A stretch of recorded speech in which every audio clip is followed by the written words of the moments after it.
And the rope that held the rope stretched across Hacksaw Ridge like a lifeline between heaven and hell, its frayed manila fibers glistening with morning dew and something darker. Private First Class. Desmond Doss knelt beside the cliff edge, testing each knot with trembling fingers, while mortar shells whistled overhead like deadly birds returning to roost. Below, through the mist that clung to the sheer rock face, he could see the 77th Infantry Division aid station, a cluster of olive-green tents where medics worked with quiet urgency among rows of stretchers. The rope had already saved 17 men during the night. Now, as dawn broke grey and reluctant over Okinawa, it beckoned him back into the maze of shattered coral and splintered trees where voices still called through the smoke. "Doss, you need to come down now," Lieutenant Phillips called from somewhere in the fog below. The order came tinged with exhaustion and something that might have been pleading. "The ridge is lost. We're pulling back to regroup." Sergeant Walsh lay unconscious beside Doss, his legs splintered with broken rifle stocks and field dressings torn from dead men's uniforms. The sergeant, who had once called him a coward, now breathed in shallow gasps, trusting his life to the same hands that refused to hold a weapon. In the growing light, Doss could see Walsh's face, pale as morning mist, but alive. 18 men saved. But somewhere in the crater-pocked plateau behind him, another voice had started calling. "Medic! Sweet Jesus! Somebody help me!" The voice echoed off the coral walls of Hacksaw Ridge, thin and desperate in the April air that tasted of rain and cordite. Doss closed his eyes and whispered the prayer that had carried him through the endless night. "Please, Lord, help me get one more, just one more." The rope bit into his palms as he secured it around Walsh's chest, double-checking every knot his father had taught him back in Virginia. The frayed sections worried him. Each luring operation stressed the line further, bringing them all closer to the moment when physics would overcome faith. Down below, Corporal Mitchell waited with steady hands to receive Walsh. Mitchell had stopped cheering after the 10th man. Now he worked in reverent silence, understanding he was witnessing something that would outlive them all. The pulley system groaned as Walsh began his descent into safety, and Doss found himself counting heartbeats, waiting for the sound that would tell him his lifeline had finally snapped. The sound never came. Walsh reached bottom safely, and Mitchell's voice carried up through the mist. "Doss, that's 18. You've done enough." But that voice still called from the ridge, fainter now, maybe dying. Doss coiled the rope with hands that shook from exhaustion and something deeper. Behind him, the plateau of Hacksaw Ridge stretched like a moonscape of coral and devastation, where Japanese machine gunners waited in caves and every shadow might hide death. The smart thing, the sane thing, would be to rappel down to safety and let the artillery finish what infantry couldn't hold. Instead, he shouldered his aid bag and walked back into the killing ground, whispering prayers into the Okinawan dawn. The morning air carried the scent of wet coral and smoke as Doss moved through the debris field that had been Company B's objective. His boots crunched on shattered rock and spent cartridge cases while he followed that desperate voice toward the ridge's northern edge. Somewhere overhead, a lark sang its liquid song, oblivious to the human drama playing out below. The contradiction struck him like a physical blow. Such beauty existing alongside such horror, as if God were testing the limits of what one heart could hold. "Over here, please, I can't feel my legs." The voice led him to Private Morrison, 19 years old, pinned beneath a fallen palm tree near what had been a Japanese machine gun nest. Morrison's eyes were wide with terror, not of dying, but of dying alone on this God-forsaken ridge. Doss knelt in the wet coral, working to free the boy while mortars fell like deadly rain around them. Each impact sent tremors through the ground, and Morrison whimpered prayers between gritted teeth. "I got you, son," Doss whispered, though his own voice shook. "I got you. If stories like this make you imagine what you'd do under fire, tell us in the comments how you think you'd react in this situation. And stay with us for the next chapters." The palm tree weighed more than 3 men, its trunk splintered by the same artillery that had shattered Morrison's legs. Doss found leverage with a broken shovel handle, using physics and desperation to shift the weight just enough. The boy screamed as circulation returned to his crushed limbs, but his eyes held gratitude instead of accusation. Around them, the plateau of Hacksaw Ridge stretched in eerie silence, broken only by the distant crump of mortars and the whisper of wind through demolished trees. Morrison grabbed Doss's shirt with bloodied fingers. "Why'd you come back? Everyone else got smart and left." "Because you're still here," Doss replied simply, fashioning a splint from rifle stocks and torn canvas. The answer felt inadequate even as he spoke it, but Morrison's grip loosened and something like peace crossed his young face. The journey back to the rope took 40 minutes of crawling and dragging through a landscape that looked like God's own abandoned quarry. Coral outcroppings jutted from the earth at impossible angles, creating a maze of shadows where Japanese snipers might wait. Doss had learned to read the ridge's moods during the long night, which sounds meant incoming mortars, which silences preceded machine gun bursts, how the enemy seemed to hesitate when they saw his Red Cross armband. At the cliff edge, the rope waited like an old friend. Morrison went down conscious, gripping Doss's hand until the last possible moment. From below, Corporal Mitchell's voice carried up with quiet awe. 19, Doss. 19 souls. But even as he coiled the line again, Doss heard something that made his blood freeze. Voices speaking Japanese, close enough that he could hear the scrape of equipment against coral. A patrol, maybe a squad, moving through the ruins where he'd been walking minutes before. They were between him and any other wounded Americans, hunting in the growing daylight. Doss pressed himself against a shattered tree stump and closed his eyes, listening to boot soles on wet rock. The enemy soldiers moved with practiced quiet, their voices a soft murmur in the morning air. He caught fragments, orders, maybe coordinates. One laughed at something, the sound jarringly normal in this place of death. They were someone's sons too, following orders in a war none of them had started. The patrol passed within 20 feet of his hiding place, so close he could smell their cigarettes and hear the clink of equipment. One soldier paused near the rope, examining the improvised pulley system with what sounded like respectful curiosity. Doss held his breath and prayed they wouldn't look over the edge, wouldn't see the evidence of American wounded being evacuated one by one through the night. After an eternity, they moved on toward the ridge's eastern edge, their voices fading into the maze of coral and debris. Doss waited another 10 minutes before moving, his heart hammering against his ribs. The close call should have sent him rappelling down the cliff to safety. Instead, it reminded him that other wounded Americans might be trapped up here, hiding from enemy patrols, waiting for death or rescue. He found Lieutenant Taylor behind an overturned supply crate, conscious but gut-shot, pressing a torn undershirt against his abdomen, with hands that trembled from shock and blood loss.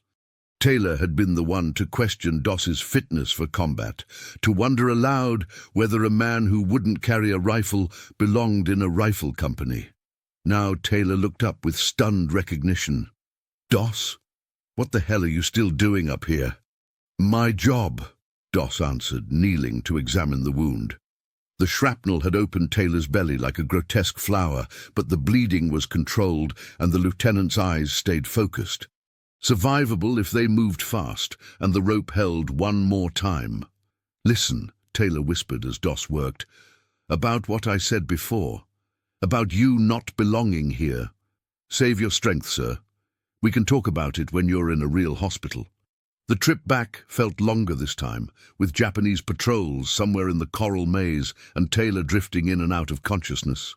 Doss found himself praying not just for strength, but for invisibility, for the enemy's attention to be elsewhere when they broke cover.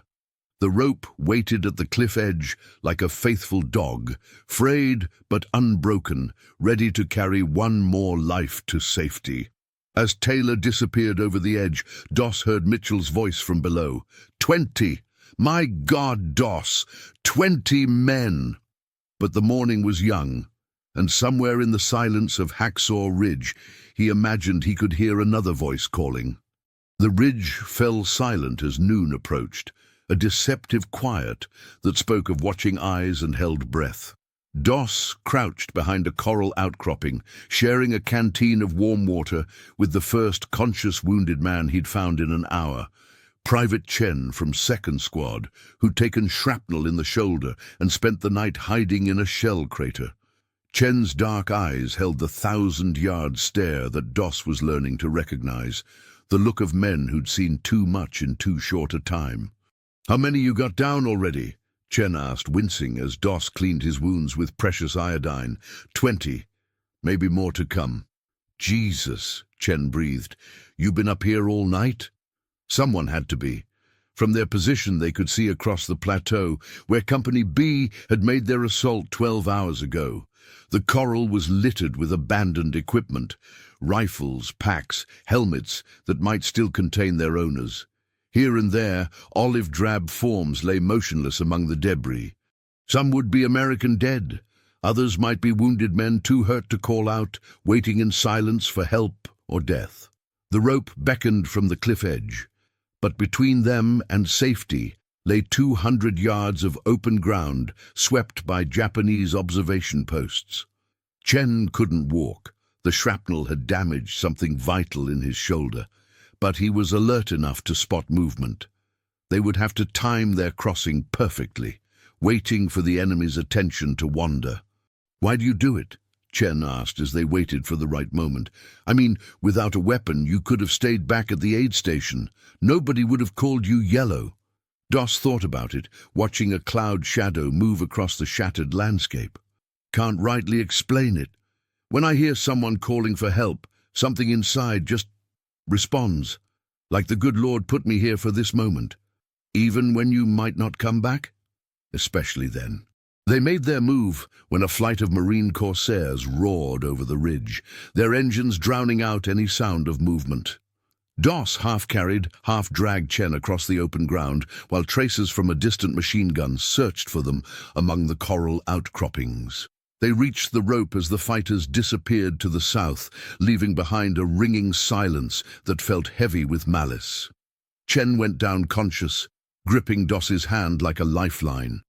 "You're crazy," he said with something like affection, "but I'm glad you're our kind of crazy. 21 men saved." The rope showed more wear now, individual strands beginning to part under the constant stress. Doss examined each fray with growing concern. How many more trips could the line take before physics overcame faith? The improvised pulley system groaned with every load, and the tree trunk serving as an anchor had begun to shift in the wet coral. Below, the aid station buzzed with activity as stretcher-bearers worked to move the wounded to evacuation points. Corporal Mitchell had been joined by a Navy corpsman and a chaplain, all 3 men staring up at the cliff edge with expressions of awe and growing worry. The rope danced in the sea breeze, a thin line connecting earth to hell. From somewhere behind him came the sound he'd been dreading, bootsteps on coral, moving with purpose. Another Japanese patrol, larger this time, their voices carrying orders and coordinates. They were conducting a sweep of the plateau, looking for American survivors, maybe trying to figure out how so many wounded had disappeared during the night. Doss pressed himself into a crevice between 2 coral formations and listened to the enemy soldiers work their way across the battlefield. They moved methodically, checking every hiding place, every shell crater where a wounded American might take shelter.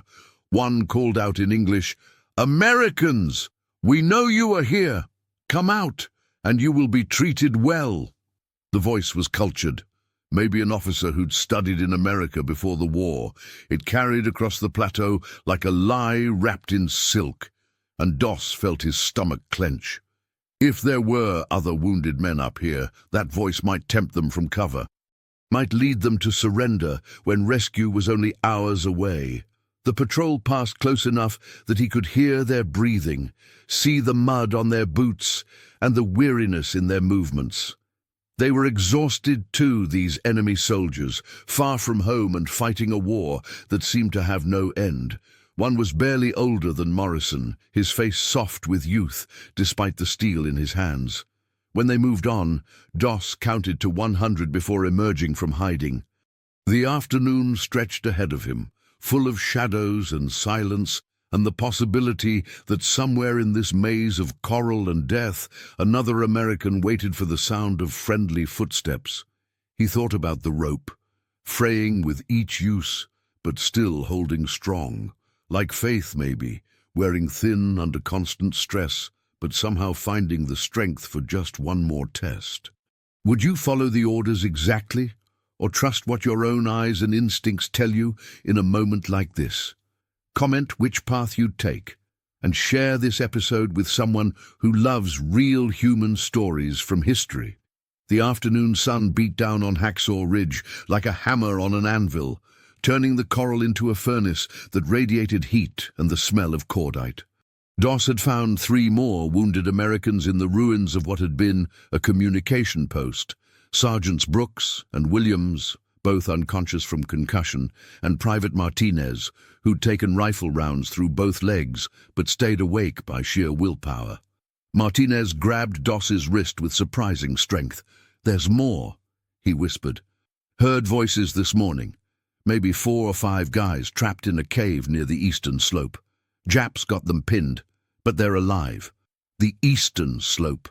That meant crossing the entire width of the plateau, through the kill zone where Japanese machine gunners had perfect fields of fire. It meant leaving the rope and his escape route to venture into the most dangerous part of the ridge. The smart play would be to get these 3 men down to safety and call it a miracle. But Martinez's eyes held desperate certainty. "They're counting on someone coming, Doss. Been calling for a medic all morning." "You sure about this?" "Sure as I've ever been about anything." The rope made 4 trips that afternoon, carrying Brooks, Williams, Martinez, and a young radio man, Doss, found bleeding behind an overturned ammunition crate. 25 men saved. Each descent tested the manila fibers further until individual strands began snapping with small pops that sounded like gunshots in the silence. The improvised pulley groaned ominously, and the anchor tree had shifted enough that Doss could see daylight under its root system. After the radio man reached safety, Doss knelt by the rope and examined every inch of line. Mathematics and physics told him it couldn't take much more stress. Common sense said he should rappel down now, report the location of the trapped men to his superiors, and let someone else plan a rescue operation with proper equipment. Instead, he coiled 50 feet of line around his waist and set off across the plateau toward the eastern slope, where voices called from darkness and 5 Americans waited for death or deliverance. The cave mouth opened like a wound in the coral face, partially collapsed from artillery strikes, but deep enough to hide wounded men from enemy patrols. Japanese positions commanded every approach, machine gun nests carved into the rock, sniper holes that offered perfect concealment. Getting close would require crawling through 200 yards of open ground under direct observation. Doss waited for cloud cover, then began his approach. The coral scraped through his uniform and tore at his elbows, but he moved with agonizing patience, freezing whenever he heard voices or movement from the enemy positions. A lizard scurried across his hand, and somewhere overhead, a bird called with liquid notes that seemed to mock the human drama below. The voices from the cave grew clearer as he approached, American accents, discussing wounds and ammunition, trying to decide whether to make a break for friendly lines or wait for rescue. One voice he recognized, Corporal Anderson from 3rd Platoon, a steady man who wouldn't panic easily. If Anderson was trapped with 4 other men, they were probably all wounded too badly to move without help. "Anderson," Doss called softly when he reached the cave mouth. "It's Doss, the medic. How many you got in there?" The silence stretched like held breath before Anderson's voice emerged from the darkness. 5 of us, all hit. Johnson's real bad. Took machine gun rounds in the chest. We figured we were done for." "Not yet, you're not." The cave stretched back 30 feet into the coral, providing good shelter, but only one exit. Johnson lay against the rear wall, unconscious and pale from blood loss, while 4 other men clustered around him with makeshift bandages and the grey faces of men who'd accepted death. They looked at Doss like he'd materialized from their prayers, which, in a way, he had. "How'd you get here?" Anderson asked. "Thought everyone pulled out last night." "Long story, let's get you home first." Johnson required immediate attention.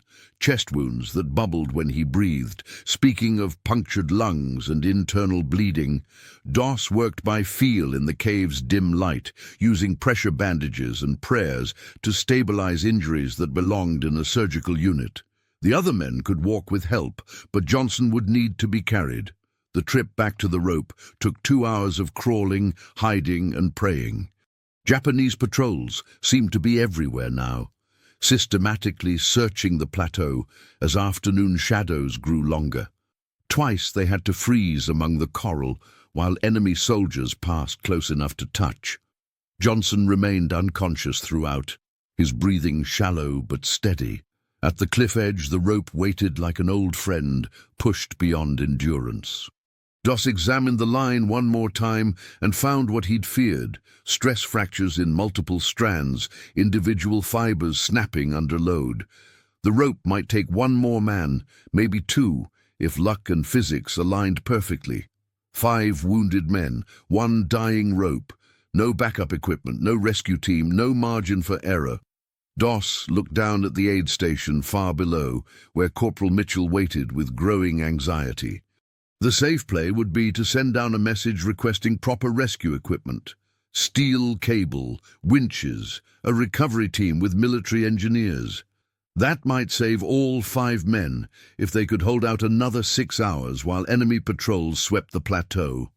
But Johnson was dying now, his breath growing more labored with each minute, and the other 4 men looked at Doss with trust that felt heavier than gravity.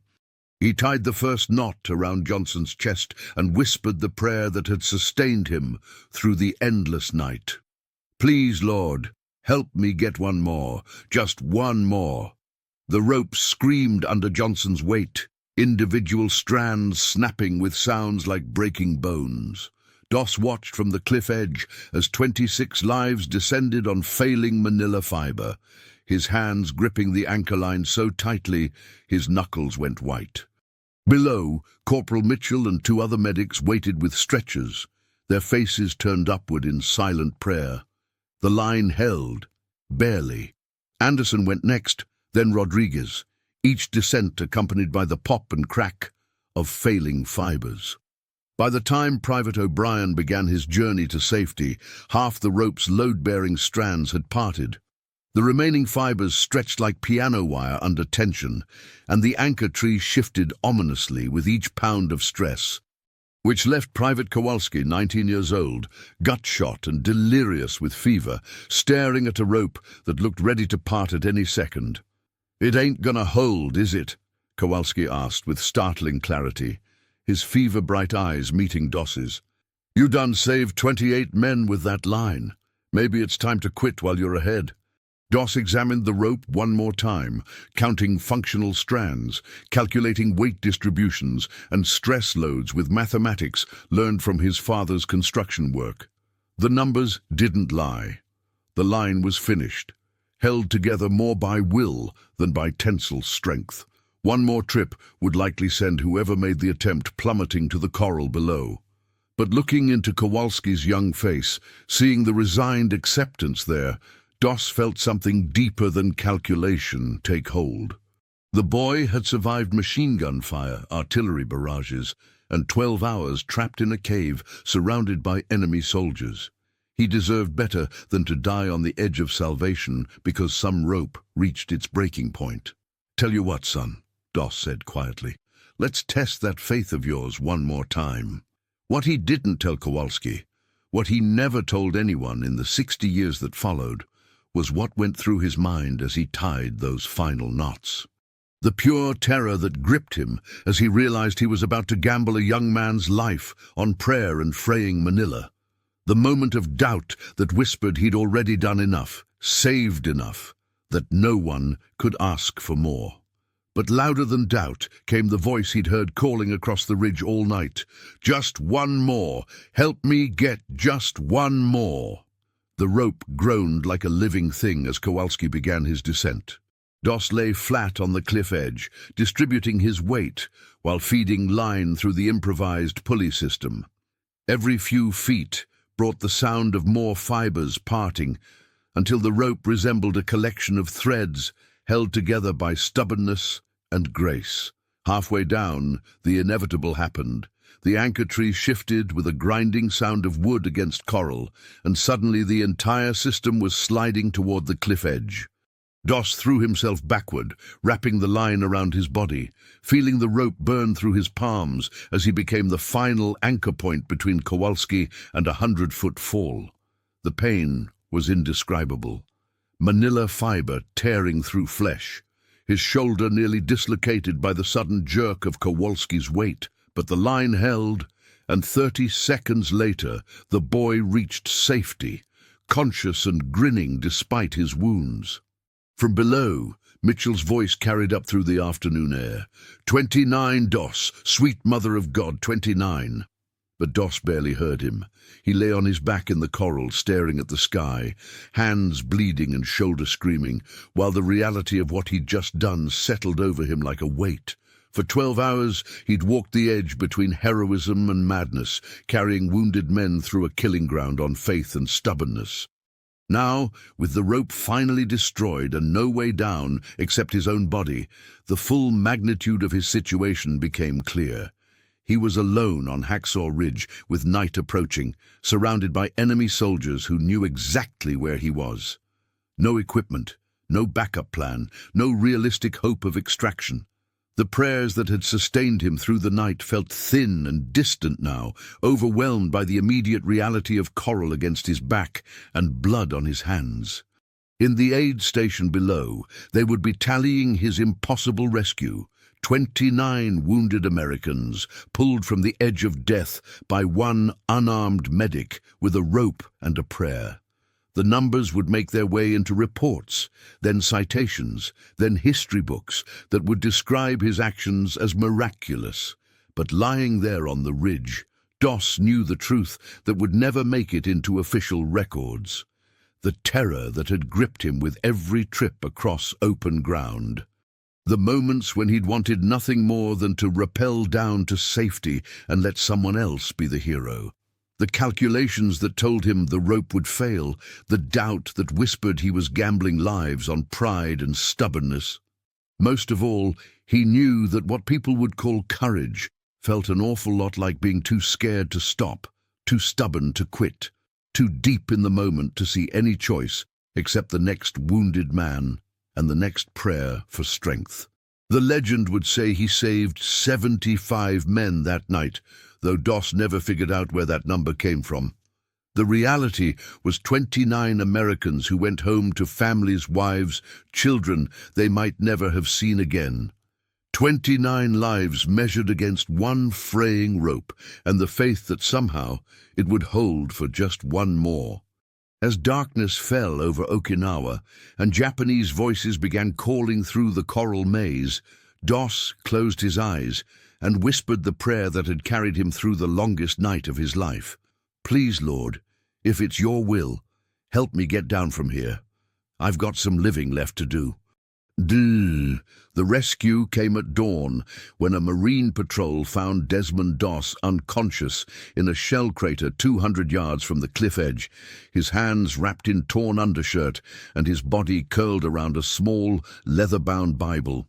They carried him down on a stretcher, the first time in 36 hours he'd descended Hacksaw Ridge without walking. In the aid station, a Navy doctor cleaned his wounds, while Corporal Mitchell stood nearby, shaking his head in wonder. 29 men, the corpsman kept repeating. 29 souls lowered down a cliff on a rope that should have broke 12 hours ago. But Doss barely heard the numbers. He was thinking about voices calling through smoke, about the weight of wounded men and the sound of fraying Manila. In his mind he could still hear that desperate cry echoing across the ridge. "Medic! Oh God, medic!" It would echo in his dreams for decades to come. The after-action report compressed the night into 3 typewritten paragraphs that spoke of extraordinary heroism and conspicuous gallantry above and beyond the call of duty.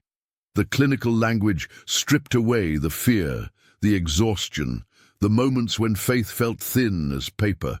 What remained was clean narrative suitable for citations and medal ceremonies, a story of miraculous rescue that made perfect sense on paper. Doss never corrected the official version, never spoke of the calculations that told him the rope should fail or the terror that gripped him with every trip across open ground. When reporters asked about his actions on the ridge, he spoke of prayer and providence, of men helping men in desperate circumstances. He let the legend grow around him like scar tissue, protective and permanent. 3 months later, in a White House ceremony that felt like theater after the reality of coral and smoke, President Truman hung the Medal of Honor around Doss's neck. The citation spoke of 75 men saved, though Doss never figured out where that number originated. He stood at attention in his dress uniform, hands still bearing faint scars from manila rope, while cameras captured history. "What kept you going up there?" a reporter asked afterward.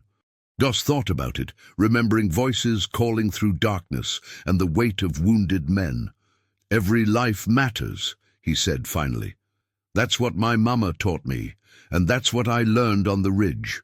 But late at night, when rain drummed on the roof of his Alabama home, Doss would sometimes smell wet rope and hear artillery in the distance. In those moments, the legend felt impossibly heavy.